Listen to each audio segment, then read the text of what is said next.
lắm mồm lắm ra. Giải như bây giờ. Rồi đẹp quá. Rưỡi quá. Hai chị em quay lại với nhau, hai em quay lại ôm nhau đi. Con em túm được vào áo Ở nhà đây.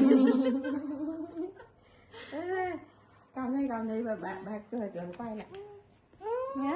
Quay lại tí nào. Quay lại với hai anh nhiều nè. Không quay màu theo cào nhau. Cào nhau đó. Rồi rưỡi nha. Rưỡi nha. Đấy.